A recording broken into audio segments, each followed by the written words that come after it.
futuro dos pagamentos do INSS deixa todos apavorados. Eu vou explicar para vocês com maiores detalhes nesse vídeo e peço que vocês já compartilhem. O ministro da Fazenda, Fernando Haddad, retornou essa semana na tentativa de destravar o pacote de cortes de gastos em negociações com o presidente da República. Então, desde o final do mês de outubro, nós estamos vendo aí uma série de jantares e reuniões no Palácio da Alvorada, a reunião com a cúpula do governo, que foram horas e horas de reunião para discutir as medidas com ministros, secretários e até empresários e dirigentes sindicais. O anúncio ainda pode levar alguns dias, porque dependerá não apenas do aval do presidente da República, mas as conversas entre o ministro da Fazenda, Fernando Haddad, e o presidente do Senado, Rodrigo Pacheco, e da Câmara, Arthur Lira, essas estão deixando as pessoas assustadas. Essa seria a segunda fase de elaboração de um pacote que ainda está por vir. São encontros que estão sendo feitos lá no governo, contudo, ainda não estão agendados, segundo a assessoria de ambos os parlamentares, quando oficialmente serão anunciadas essas medidas. Enquanto o Haddad, ministro do Planejamento, e a ministra do Planejamento, Simone Tebet, tentam emplacar medidas estruturais que garantam economias permanentes para as contas públicas nos próximos anos, os ministros da Previdência Social, Carlos Lupe, do Trabalho, Luiz Marinho, e do Desenvolvimento Social, Wellington Dias, se posicionam publicamente contra as mudanças que poderão atingir as suas pastas. Aí nós temos aposentados e pensionistas, beneficiários do BPC, beneficiários do Bolsa Família e também trabalhadores. Então, entre as principais medidas em estudo pela equipe econômica estão alterações no Fundo de Manutenção do Desenvolvimento da Educação Básica, o Fundep, e mudanças nas regras de recebimento do abono salarial, o seguro-desemprego, e também no benefício assistencial do INSS, o BPC-Loas. O presidente da República, ele não aceita muitas dessas mudanças, mas estão em discussão. Uma mudança na principal fonte de pressão de aumento de despesas, segundo especialistas, contudo, já foi descartada. O governo não cogita desatrelar o pagamento do salário mínimo para aposentados e pensionistas do INSS. Então, dentro de tudo isso, a melhor notícia que nós podemos trazer até aqui, para você que chegou a esse ponto do vídeo, não existe possibilidade de desindexar o salário mínimo, desligar o aumento do salário mínimo mais o ganho real de aposentadorias e pensões do INSS como sendo uma das reivindicações apoiadas pelo presidente da República. Então, o governo não cogita desatrelar o pagamento do salário mínimo para aposentados e pensionistas do INSS, o que já é uma boa notícia. A ideia é limitar a indexação do salário mínimo ao teto de 2,5% do arcabouço fiscal, ainda está sobre a mesa. Então, o produto interno bruto do ano passado cresceu 2,9% e o produto desse ano pode ficar em 3%. Já haveria uma economia de 2025 a 2026. Então, nos últimos 2 anos de governo, o ganho real do salário mínimo é sempre atrelado ao crescimento da economia de 2 anos anteriores. Então, pelas contas que nós temos aqui, o abono salarial, se ele ganhasse um novo desenho, tendo como base a renda per capita da família, o governo poderia economizar 15 bilhões de reais até 2026. Já o uso de fundo de garantia por tempo de serviço, o FGTS, para financiar despesas do seguro-desemprego, a partir do terceiro mês aí, do desemprego, teria uma economia de 10 bilhões de reais. Então, diminuindo o tempo do seguro-desemprego, você economizaria 10 bilhões de reais, mas iria influenciar direto na vida do trabalhador, da trabalhadora. Então, a aplicação de 30% a 60% do dinheiro da educação para poder compor o piso de gasto do governo com educação, poderia liberar outros 17 bilhões das contas dos bancos.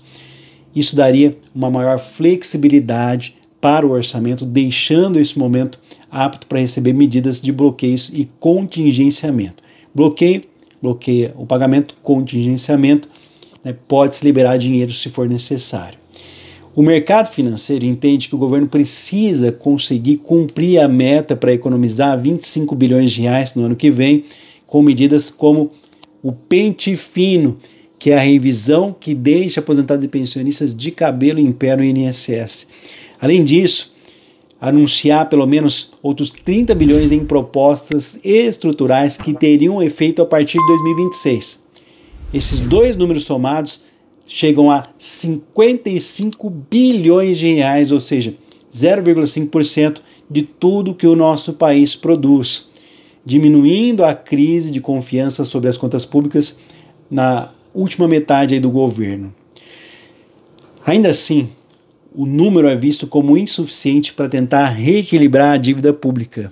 Segundo dados do Banco Central, o endividamento bruto do governo chegou a quase 80% em agosto, quase 7 pontos percentuais acima do que em dezembro de 2022. Esse crescimento acelerado da dívida impulsionou pelo déficit primário, que exclui pagamentos de juros, que foi de 2,26%, os 12 meses que foi encerrado em agosto, pelo déficit nominal, que inclui juros, que chegou a 9,81% de tudo que o país produz. Lembrando aqui, por que em 2022 era menor?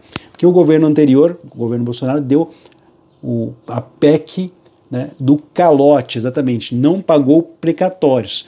E desde o primeiro ano de governo, o governo Lula está pagando esses precatórios que ficariam como dívida até 2026.